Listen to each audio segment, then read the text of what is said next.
This paper looks at COVID rapid tests and band intensity. So what do I mean by band intensity? Going from a true negative to lightly positive to more strongly positive to a strong positive band, where it correlates the band intensity with COVID viral load.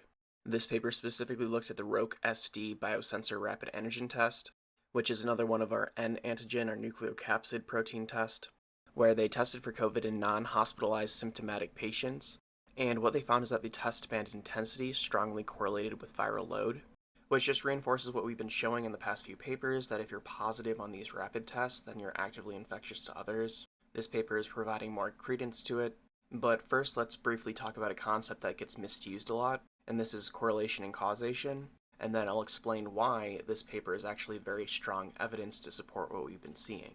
So first, let's talk about the phrase, correlation doesn't equal causation. So first, right off the bat, this has actually been tightened down too much. This isn't actually the phrase that is taught in statistics class.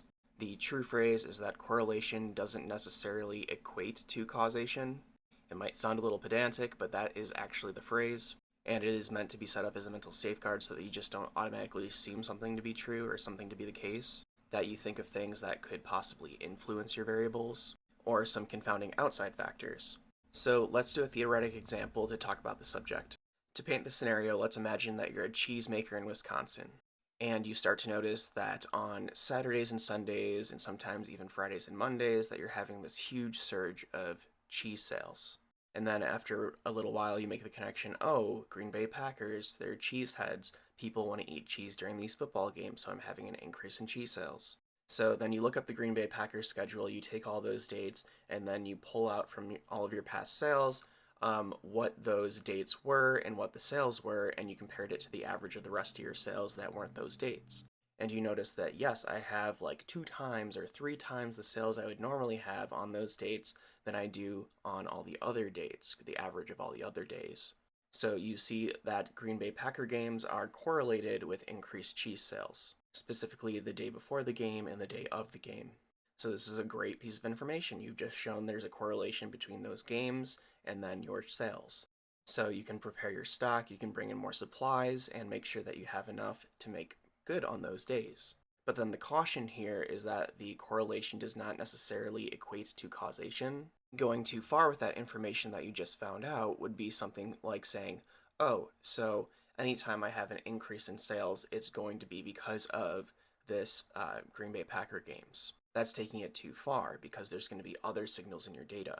Because in this theoretic example, you just manually pulled out all of those Packer games, and then you took the average of the rest, and you just looked at these days versus the average of everything else. And what you didn't do is manually go through all the data.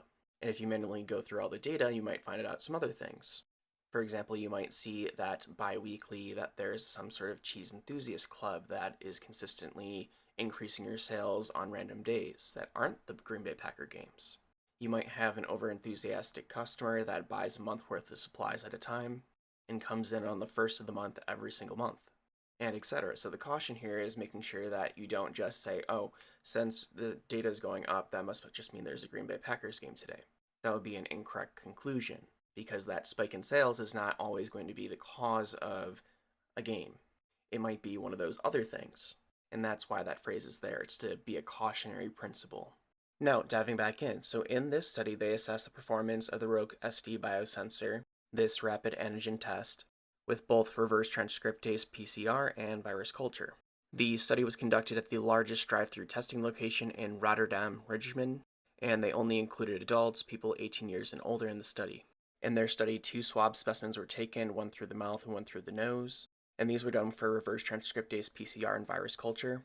And what they found is that the viral signal intensity, the strength of the band, so having a very faint band, a medium intensity band, and a strong band, well, those band intensities were directly correlated with the cycle threshold value of the PCR test. So as a refresher, the lower the cycle threshold value, that means the higher the viral load, and the lower that cycle threshold value, the more severe your COVID illness is.